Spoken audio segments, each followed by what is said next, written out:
Bienvenue à tous, bienvenue à l'église Vivea. L'église Vivea, j'aime bien le répéter, je le dis souvent, mais l'église Vivea, c'est vous. Hein? Okay. Soyez vraiment les bienvenus, vous êtes ici à la maison. On vient de le chanter, je suis enfant de Dieu. Yes. Oh, c'est bon de le dire, dites-le avec moi, je suis enfant de Dieu. Yes, c'est tellement bon. On est à la maison, on est en famille, là. C'est extraordinaire. Nous avons vu ensemble pendant 4 semaines une thématique que j'avais intitulé « Devenir des héros » ou « Devenir des super-héros ». Avec vraiment ce cœur à vous donner tellement envie, à vous communiquer la passion d'aller et d'agir. Je termine aujourd'hui cette thématique avec un défi que je vais vous lancer. Un défi. Mais c'est vrai, avant ça, je voudrais bien repasser en revue et terminer cette série en vous rappelant, parce que le but de cette série, c'était pas, et certainement pas de nous donner à chacun, aux uns et aux autres, de nous conforter, d'être bien cool sur nos chaises. C'est pas ça l'idée, hein. Les chaises sont confortables, yes, elles sont bien, vous avez connu les bancs, les bancs en bois d'église, c'est pas super confortable, hein. Celles-ci, elles sont quand même vraiment mieux, hein. Faut avouer quand même. Moi, je suis content, enfin, je suis debout, mais je suis content quand même. Soyez bénis. C'est quelque chose d'extraordinaire d'être bien mis dans sa chaise, mais c'est pas le but. Le but de l'église, le but des rassemblements, ce n'est pas d'être confortablement assis sur une chaise. C'est pas ça le but. Et le but de cette thématique, ce n'était certainement pas de nous conforter dans cette idée. Ah, c'est bien l'église. On est bien à l'église. Dites-le avec moi, on est bien à l'église. Ah, qu'on est bien, hein, c'est cool. On est bien assis, c'est confortable, pas trop chaud, pas trop froid. La musique est bonne, le son n'est pas trop fort, enfin, peut-être pour certains, pas trop fort quand même. On est bien et c'est pas ça le rêve de Dieu sur terre. Ce n'était pas ça. Le rêve de Dieu sur terre, c'est le rêve que Dieu avait en envoyant son Fils. Le désir qu'il avait, c'était pas de faire un club de potes et de potes eux. Hein? C'était pas ça le but de Dieu. C'était pas ça son rêve. C'était pas ça ce qu'il souhaitait. Il n'a pas voulu faire un club privé, droit d'entrée, payant. Soyez sélectionnés à l'entrée, et puis si vous avez réussi l'épreuve, les tests d'épreuve ou l'examen d'entrée, vous faites partie de la bande. C'était pas ça le but. Hein? Et ce n'est toujours pas le but de Dieu. Le but de Dieu, c'est pas de faire une église en tant que telle, un rassemblement en tant que tel, qui regarde chaque dimanche matin ou après-midi pour les cools comme nous, parce que le dimanche matin, c'est dur de se lever, qui regarde son nombril et qui trouve ça super d'être chrétien. Oh, qu'on est béni avec le Seigneur. C'est vrai qu'on est béni, mais c'est pas le but. Le but, c'est pas de regarder son nombril et se dire « c'est bien, on va se faire du bien, j'aime chanter ». Vous le voyez quand même, j'aime chanter, oh j'aime louer Dieu. C'est extraordinaire d'être dans sa présence, mais c'est pas la finalité ici sur terre. C'est la finalité là-haut. Là-haut, on sera dans sa présence, ce sera extraordinaire, on sera avec lui pour toujours. Ce sont les promesses de la Bible, vous me suivez, on est tous d'accord avec ça. C'est la promesse que nous fait la Bible, nous serons pour toujours avec lui, mais c'est là-haut. Ici, il est toujours avec nous, mais le but, c'est pas d'être toujours comme ça, renfermé sur soi-même et ne regarder que soi, ne regarder que son nombril ou la personne d'à côté. L'église, c'est pas ça. L'église, ce n'est pas le dimanche seulement. C'est normal de se réunir, vous voyez, c'est logique. Hein. Quand Jésus est venu, il a formé un petit groupe et ils étaient ensemble. Et puis quand les chrétiens ont commencé à aller parler aux gens, etc., les groupes se sont agrandis. Ils ont eu des personnes qui sont venues les rejoindre. Ils ont formé une super famille, ils étaient ensemble, mais ils ne se sont pas arrêtés à ça. Ça, ce n'est pas la finalité, ce n'est pas le but final, ce n'est pas le but et l'aboutissement du rêve de Dieu uniquement. C'est bon d'être ensemble, et les premiers étaient ensemble, c'est bon d'être ensemble pour s'encourager, pour se dire les choses et pour être là les uns pour les autres. C'est bon d'être ensemble pour recevoir. C'est bon d'être ensemble pour être dans la présence de Dieu, pour être encouragé et pour être fortifié. C'est super bon parce qu'on a le sourire de l'un et le sourire de l'autre. Parfois le non-sourire de l'un et le non-sourire de l'autre. Mais c'est pas grave, on est content quand même. On est content d'être ensemble, ça nous fait tellement plaisir. Et c'est bon et c'est nécessaire. Vous êtes d'accord avec moi? C'est nécessaire, c'est bien. Ce n'est pas la finalité, mais c'est quand même bien. Vous savez quoi? L'Église, c'est un des moyens pour arriver au but de Dieu. Mais ce n'est pas le but de Dieu. Dans sa finalité, l'Église, eh bien, ce n'est pas le but. Jésus est venu reconnecter. Il est venu reconnecter et rétablir, alors que notre humanité, alors que nous étions là, privés de connexion avec notre Créateur, perdus au milieu de l'univers, sur une planète paumée à quelques milliards là dans tout l'univers, alors que l'univers est bien plus grand qu'on ne peut l'imaginer, il y a bien plus d'étoiles qu'on ne peut les compter, c'est quelque chose d'extraordinaire, on est paumé au lieu de tout ça, et le but de Dieu, c'est pas que sur cette terre petite et paumée, nous fassions des petits groupes super de gens et ensemble, non, le but quand il a envoyé son Fils, c'est de reconnecter. C'est que la connexion soit rétablie entre celui qui est là sur terre, si loin, si perdu, et lui qui est dans le ciel. Jésus est venu reconnecter créature et créateur. Il est venu reconnecter enfant et papa. Il est venu nous reconnecter. Il est venu rétablir. Il est venu faire de nous, comme nous l'avons chanté, des enfants de Dieu. Il est venu rétablir tout ça. Waouh! C'est extraordinaire!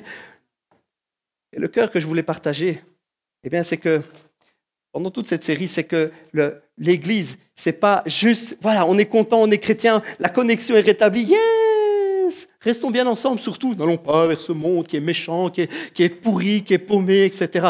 N'allons pas vers ce monde qui est pécheur, qui est sale, comme les églises le font si bien, comme les chrétiens le font si bien. Dire que ce monde est mauvais, que ce monde n'apporte rien, et on le rejette et on le repousse, et on s'enferme, et on ferme la porte à clé, on finit par se protéger, on dresse des barricades pour se protéger, mais on ne se rend pas compte que ces propres murs que nous dressons pour nous protéger nous enferment nous-mêmes. Nous ne réalisons pas combien d'églises et combien de siècles, s'il vous plaît, combien d'années passées à dresser des murs pour nous protéger, des murailles. Ah Seigneur, on va se protéger du monde. Ah Seigneur Jésus, on veut surtout pas être sali par ce monde si sale, si souillé. Ah Seigneur, que surtout le mal ne rentre pas dans l'église. Et vous savez quoi, on va construire des murs, comme ça va nous protéger. Et on construit des tours élevées, on construit des murailles, et on met des gars qui sont là prêts à tirer sur le premier qui vient. Yes. Ça, c'est ce que l'Église a fait pendant tellement d'années, tellement de siècles, se protéger de l'extérieur. Et en se protégeant de l'extérieur, elle s'est enfermée elle-même. Elle a fermé à double tour, surtout que personne ne rentre. Et surtout aussi que personne ne sorte. Oh, alors si on perd les quelques-uns qu'on a, où est-ce qu'on va? Si les quelques chrétiens qui sont là s'en vont dans le monde, alors là, on est foutus. À force de barricader, on a fermé l'écart. Et avec cette thématique de super-héros, j'avais tellement envie de vous communiquer cette passion, ce feu qui nous anime à aller chercher les gens, à réouvrir nos portes, à ouvrir les portes, à abattre les murs. Pourquoi?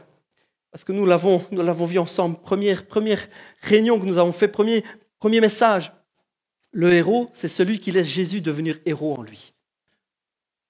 C'est là que tout commence. Quand Jésus vient dans le cœur et devient force en nous. Quand ce héros prend naissance. Le héros, deuxième message, est audacieux. Il fonce toujours plus, et il n'a pas peur parce qu'il sait qui il est. Jésus est venu. Jésus fait cette œuvre.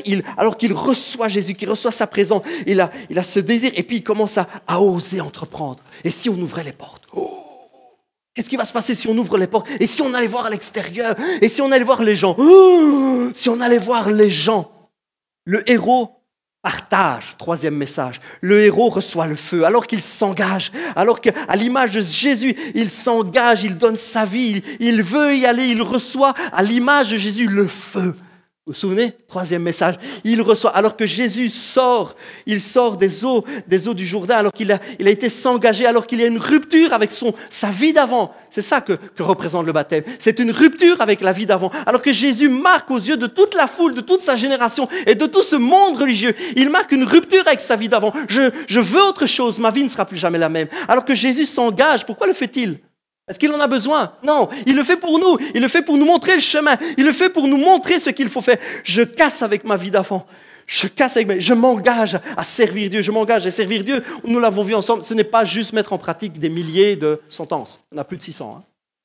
Il y en a plus de 600. Bon courage. Hein. On l'a vu ensemble, ce n'est pas ça. C'est l'Esprit Saint qui nous régénère. C'est l'Esprit Saint qui vient et qui descend sur lui à l'image de tout ce que nous allons vivre. Nous aussi, nous nous engageons et nous devenons une nouvelle créature. Et ce cœur nouveau, rempli du Saint-Esprit, commence à désirer changer. Et le désir de changer nous amène à nous mettre au pied du Seigneur, à nous mettre au pied de Jésus et lui dire « Change-moi, Ah, j'ai découvert qu'il y a des choses dans ma vie, mais je me rends compte que ce n'est pas le chemin que tu as prévu pour moi. Ah, je ne vous parlerai pas de péché horrible, de bazar, choses, trucs. Je ne vous parlerai pas de ça. Je vous parlerai d'un chemin de vie, de bonnes œuvres préparées d'avance pour que nous les pratiquions, de bonnes choses, d'amour, de pardon, de joie, de bonnes choses que Jésus, que Dieu a préparées dans toute sa science, dans toute sa sagesse. Nous avons vu ensemble que, alors que nous sommes une nouvelle créature, à l'image de Jésus aussi, nous avons besoin de recevoir le feu. Jésus a reçu la puissance du Saint-Esprit. Et nous avons vu ensemble qu'il revint, il va revenir. Et la Bible nous dit qu'il était rempli du Saint-Esprit, de puissance. Et son ministère commence. Waouh! Le héros reçoit le feu et le communique. Il le donne, il le communique. Et nous avons vu la semaine dernière quelque chose de méga important. Méga important. Si le héros tombe, vous vous souvenez? Le héros se relève. Si le héros tombe, parfois, il se relève toujours. Ça, c'est une promesse extraordinaire. Si nous regardons à lui. Est-ce que vous n'avez pas l'impression que ces 4 messages, c'est juste pour vous mettre l'eau à la bouche? Ça commence avec un héros qui naît, ça commence avec un désir, ça donne envie d'y aller, d'être audacieux, et puis ça donne même le droit à l'erreur. Vous comprenez tout ça? C'était tout un chemin. Ça donne même droit à l'erreur. C'est pour nous dire, tu peux y aller. Tu peux y aller. Tu peux y aller parce que c'est pas toi, c'est Jésus. Tu peux y aller, tu peux être audacieux parce que le héros l'est. Tu peux y aller parce que tu vas être rempli du feu et ce feu à l'intérieur va te donner d'aller là-bas. Et tu sais quoi? Tu as même le droit de te planter. Je suis pas en train d'encourager à vous planter. Vous faites pas mal pour rien. Mais je vous dis que si nous sommes parfois un genou à terre, Jésus nous relève toujours. Nous avons même le droit. Ah, il y en a peut-être qui n'ont pas la même idée que moi. Il y en a qui pensent peut-être quoi. Non, on n'a pas le droit de se planter. On n'a pas... Tous et toutes, quasi, se sont plantés. Toutes et tous, quasi, se sont plantés. Ah, vous prenez tous les grands hommes de la Bible, vous prenez tous ces hommes qui ont accompli des choses, on dit, waouh, ça c'est un gars. Oh, David, ça c'est un gars.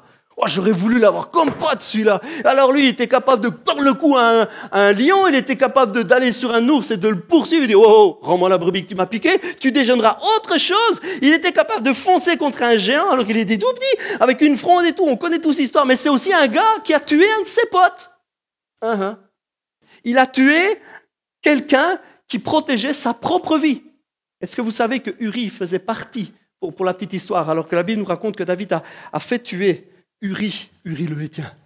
Uri faisait partie des gens qui étaient près de David, ce que la Bible appelle les vaillants, qui étaient là pour donner leur vie pour lui. Ils étaient là comme des gardes du corps qui auraient tué pour David. Ils l'ont fait. Et qui se seraient donnés pour sauver sa peau. Est-ce que vous vous rendez compte de ça? C'est ce genre de gars-là que David a livré. Un gars proche, un intime, un gars qui aurait sauvé sa peau, un gars qui serait mort à sa place. Vous savez, il se met devant pour prendre la balle. Je te sauverai, David. C'est ce gars-là, c'est ce Uri-là, alors qu'il lui a piqué sa femme. C'est ce Uri-là que David fait tuer. Est-ce que vous comprenez que je ne suis pas en train de dire, allez-y les copains, piquez la femme à vos copains et faites tuer vos copains. C'est n'importe quoi ça.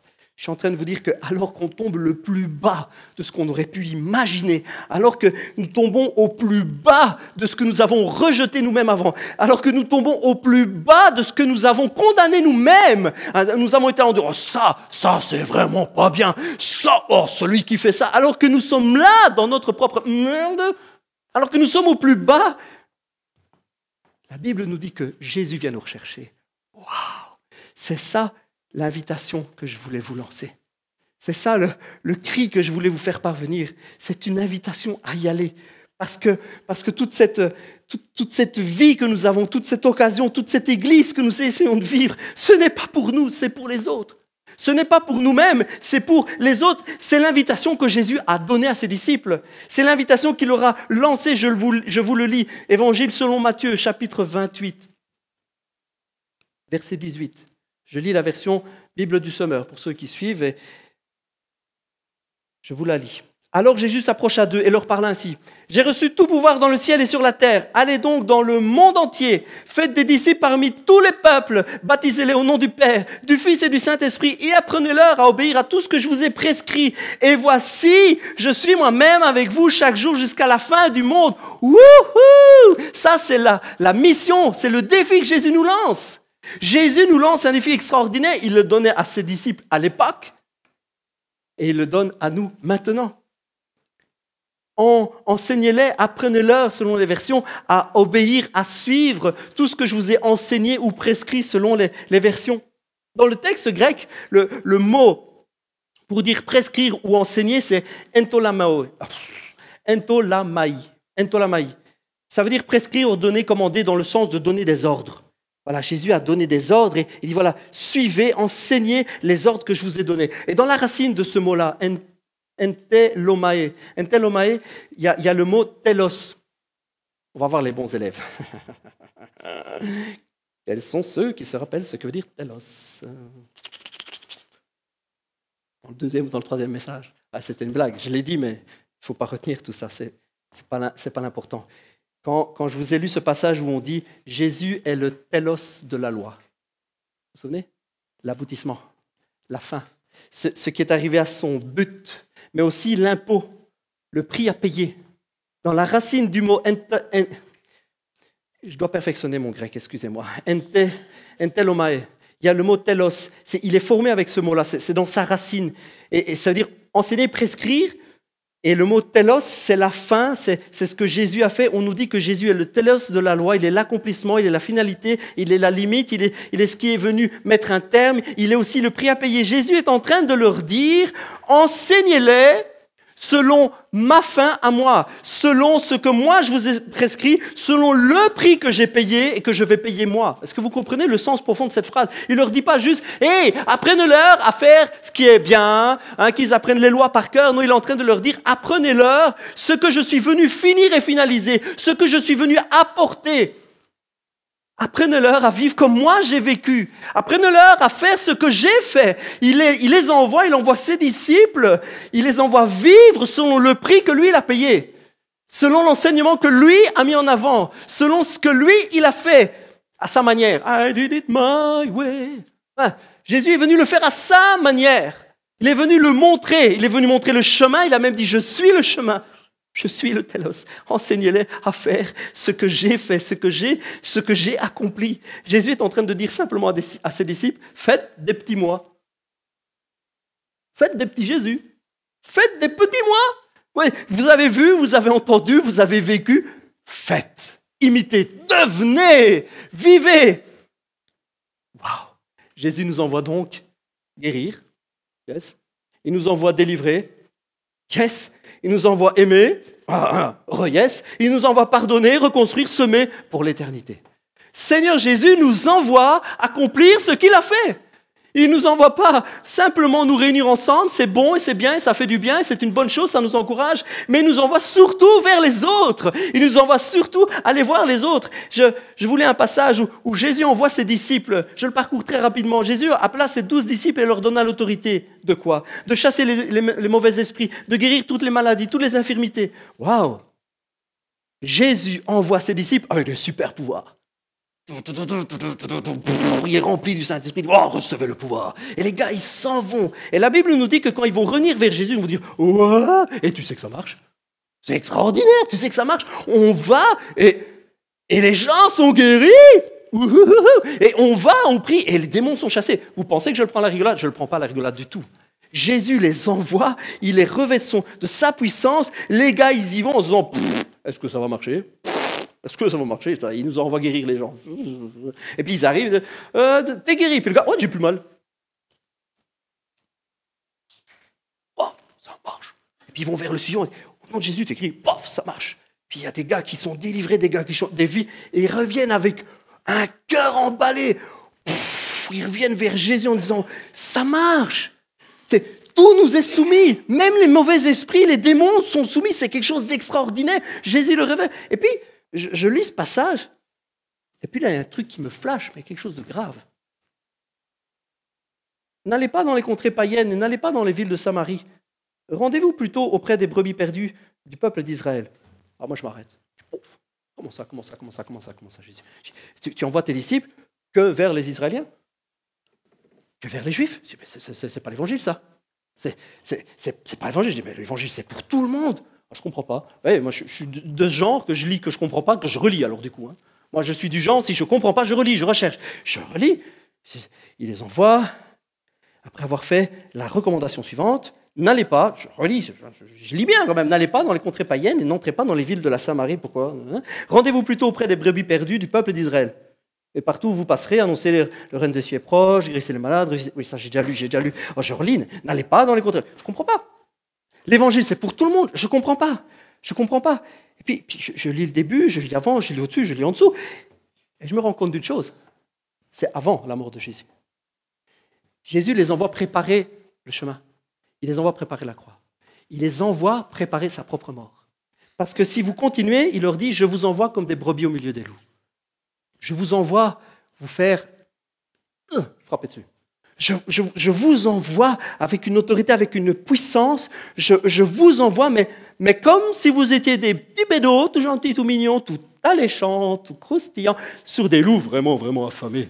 Je dis, le Seigneur, t'es sympa, franchement. Il envoie ses disciples préparer son chemin. Il envoie chauffer les Juifs, vous comprenez? Il les envoie chauffer, là, rager, il les envoie. Et je relis, je dis, mais Seigneur, c'est le même pour nous. C'est le même pour nous.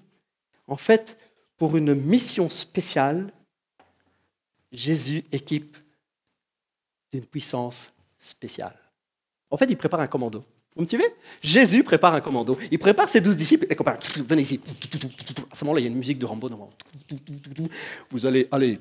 Votre mission sera d'aller trouver les païens, les juifs. Vous allez trouver les religieux. Vous allez faire des miracles. Je vous donne puissance, autorité sur tout ça. Vous allez voir, ils vont vraiment rager. N'ayez pas peur.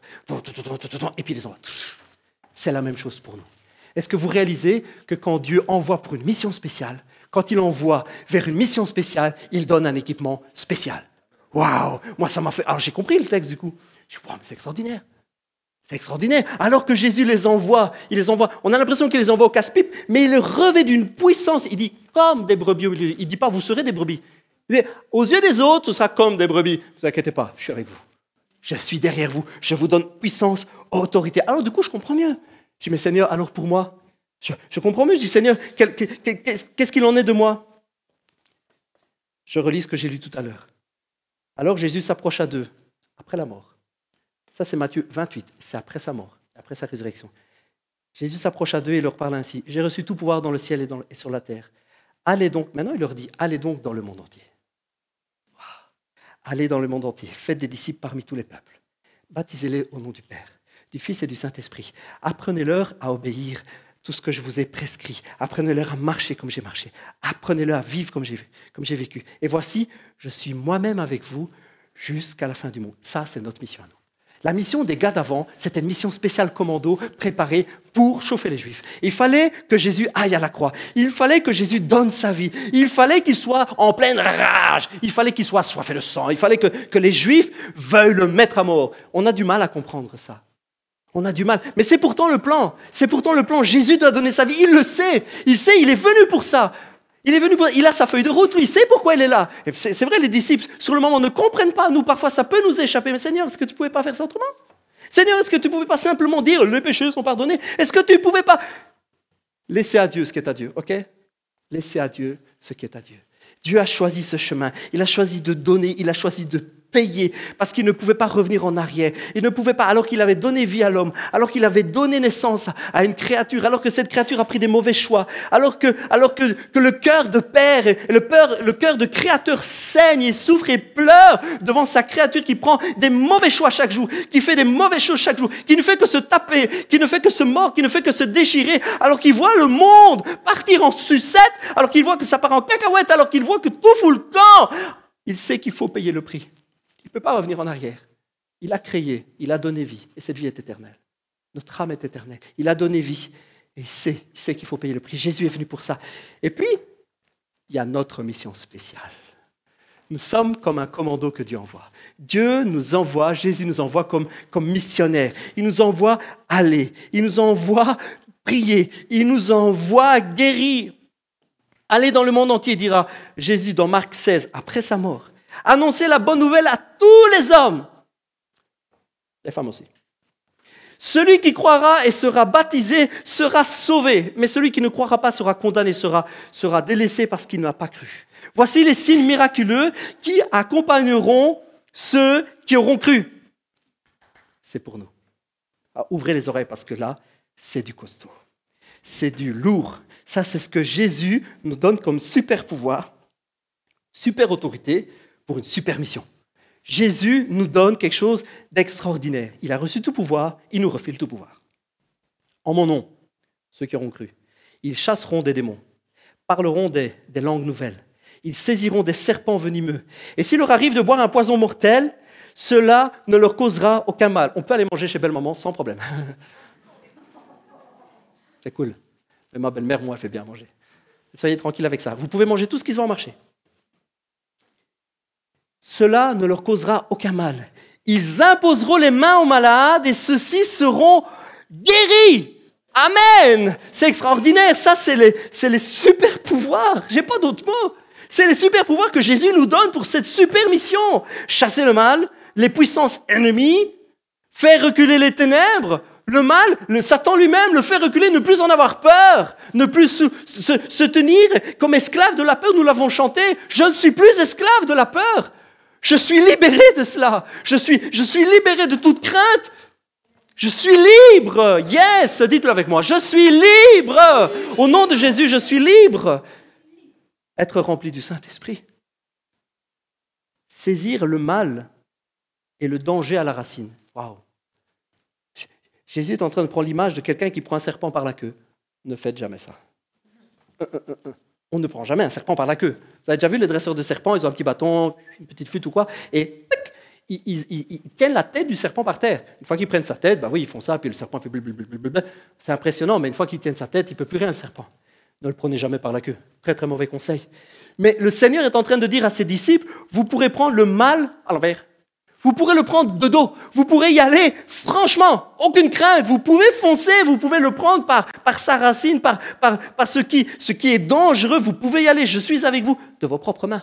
Le Seigneur Jésus est en train de dire, allez-y, rien à craindre, même pas la mort. Et il les envoie guérir les maladies. Il donne l'autorité de guérir les maladies. Il donne l'autorité de guérir les gens. Mission spéciale. Notre mission, aller partout, partager Jésus, partager la lumière, partager l'amour, partager la joie, partager l'espoir, reconnecter une génération à son Créateur, reconnecter les gens. Ah, je vous disais tout à l'heure, le but de l'Église, c'est pas simplement se réunir, c'est ce que j'appelle l'Église dimanche. J'aime bien trouver des mots. C'est l'Église dimanche. Ou l'église réunion, l'église dimanche, ouais, on est fun, on se fait un petit cercle comme ça, on se regarde, c'est cool. Jésus est venu reconnecter, il n'est pas venu faire des randonnions avec nous, des rangs de chauffe-chaises. Il n'est pas venu faire cela, il est venu nous envoyer. Nous limitons souvent, et les églises, et les siècles, et les pasteurs, et les leaders ont limité la vie chrétienne à croire. Vous comprenez ce que je veux dire? Vous me suivez? Croire. Yeah, moi je crois. J'ai la foi. Personnellement, je crois. On a limité la vie chrétienne à croire et à témoigner un petit peu. À témoigner un petit peu. Quand on me pose une question, quand on me demande pourquoi je dis que je suis chrétien, alors je peux témoigner, je peux dire, ouais, moi, je crois un peu. Je crois en Jésus, j'ai donné ma vie. Et simplement se limiter à répondre à quelques questions souvent embarrassantes, de nos collègues ou de nos amis ou de nos familles qui nous regardent comme des gens bizarres. Et on a limité la vie chrétienne à juste croire et à devoir de temps en temps rendre un petit témoignage le plus court possible, le plus succinct possible, le plus propre possible. Et quand on nous demande d'expliquer tout ça, en fait, ce qu'on fait, nous, c'est expliquer qu'on a une religion. Moi, je suis de la religion évangélique ou protestante ou évangélique protestante, ça existe aussi, ou je suis pentecôtiste, vous mettez l'étiquette que vous voulez là-dessus. On a souvent limité la vie chrétienne à croire personnellement et témoigner un petit peu. Et souvent, on est embarrassé parce qu'on n'a pas d'autres explications à donner. Quand un collègue ou un ami ou quelqu'un dans la rue ou même quelqu'un au magasin vient nous poser une question parce qu'on a un péchon qui est collé sur le derrière de notre voiture, on a un poisson, on lui dit « Tiens, c'est quoi, vous êtes chrétien, vous, ça existe encore, on fait encore ça ?» Et puis, on est embarrassé parce qu'on n'a pas d'explication et parce qu'on n'a rien à dire. Oui, je crois. Et c'est bien, il faut croire. Tu crois pas, toi? Je crois. Sinon, ça ne va pas, quoi. Et non, mais c'est bien, j'ai la joie, j'ai le fun et tout, c'est cool d'être chrétien. Ce n'est pas ça que Jésus nous a envoyé faire. Vous comprenez ce que je suis en train de vous dire? Ce n'est pas ça que Jésus ne nous a pas envoyé croire, aller à l'église et de temps en temps filer un petit témoignage à celui qui nous pose une question. Jésus nous envoie en mission spéciale. Il nous envoie aller chercher. Il ne faut pas se limiter à croire. Il faut aller chercher. Il faut aller partager. Allez prier pour les gens, yes! On a souvent, et ça a été la méthode pendant 30, 50 ans, pendant les siècles qui sont derrière nous, ça a été la méthode, c'est juste dire, viens à l'église parce qu'il faut que tu crois, sinon tu es perdu. Oui, c'est une réalité, sans Jésus, on est seul. Oui, c'est une réalité, si on meurt sans avoir accepté un sauveur, on se retrouve seul. Oui, c'est une réalité, mais ce n'est pas ça que Jésus nous a envoyé faire. Jésus a dit, allez, guérissez, délivrez, proclamez, vivez comme j'ai vécu, enseignez cela, vivez l'amour, le pardon, allez. On a souvent limité, pendant toutes ces dernières années, limité l'Église à un rôle de religion où on croit, on entend, on chante. Dans certains endroits, on tape des mains, dans d'autres endroits, on ne tape pas des mains. Dans certains endroits, on danse, dans d'autres endroits, on ne danse pas. Et puis, on a limité tout ça à juste quelques paroles quand on croise son voisin en disant « Vous savez, moi, je suis croyant ». Ou aller toquer de porte en porte en distribuant des petites cartes. OK, on l'a fait à une époque, vous savez quoi, ce n'est pas ça que Jésus nous envoie faire. Jésus ne nous envoie pas faire cela. Jésus nous envoie vivre. Il nous envoie faire et accomplir des choses, des signes et des miracles. Il nous envoie. Nous avons vu ensemble que c'est ça, le super-héros que Jésus demande. Jésus nous envoie en mission spéciale et il nous équipe. Alors je vous lance vraiment un défi. Je vous envoie un vrai défi. Pour qui allez-vous prier cette semaine? Je veux dire prier, les copains.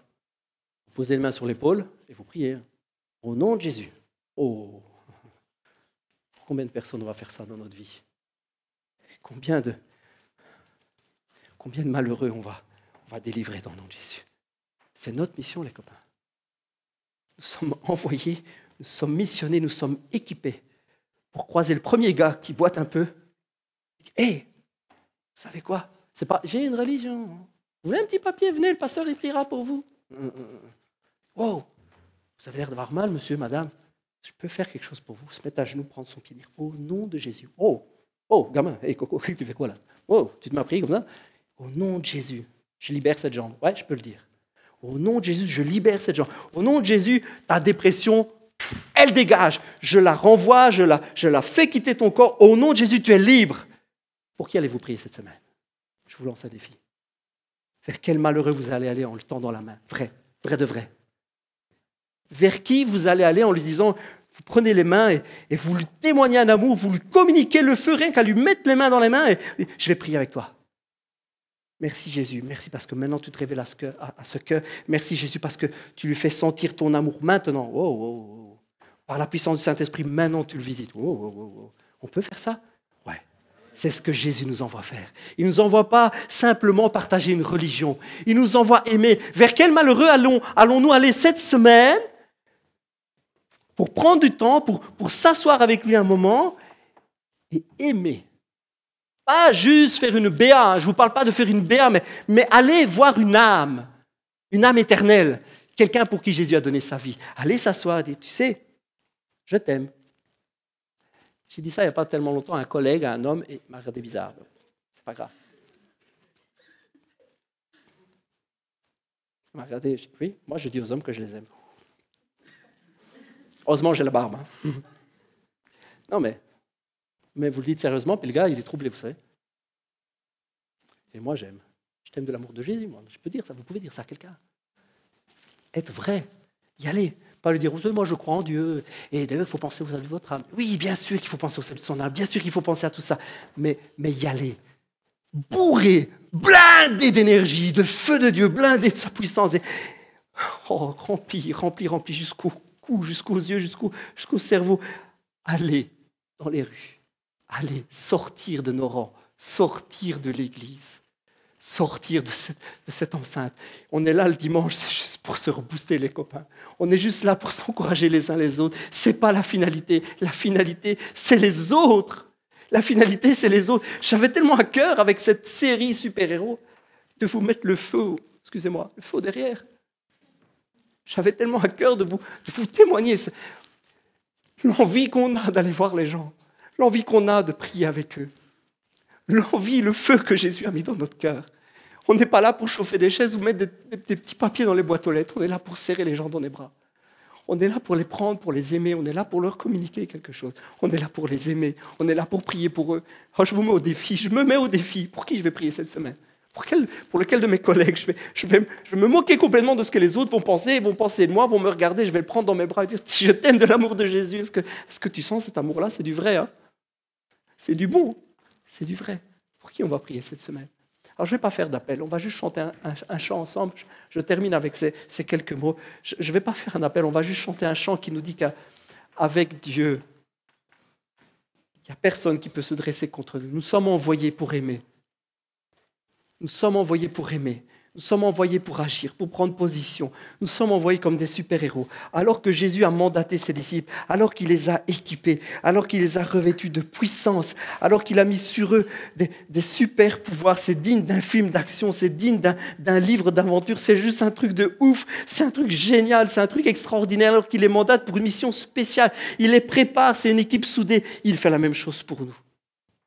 On va chanter ce chant qui dit qu'il a transformé l'eau en vin, il a ouvert les yeux des aveugles, et que si Dieu est avec nous, qui sera contre nous ? S'il est pour nous, qui pourra tenir contre nous ? Nous allons chanter, je ne vais pas faire d'appel, je ne vais pas vous dire, est-ce que quelqu'un veut devenir un super méga héros ? Est-ce que quelqu'un veut... Je sais qu'on veut tous, je sais qu'on a tous envie de ça. Alors on va simplement le chanter comme une prière, ok ? On va le chanter, pour ceux qui en ont la force, si vous pouvez vous tenir debout, c'est juste un plaisir pour moi personnellement.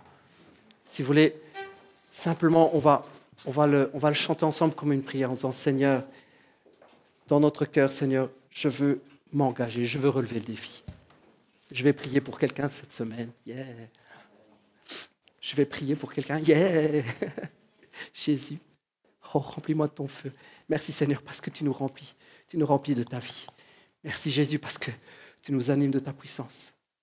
Seigneur, nous l'avons vu ensemble, c'est toi qui es notre super-héros. Tu es là à l'intérieur, tu deviens vie en nous.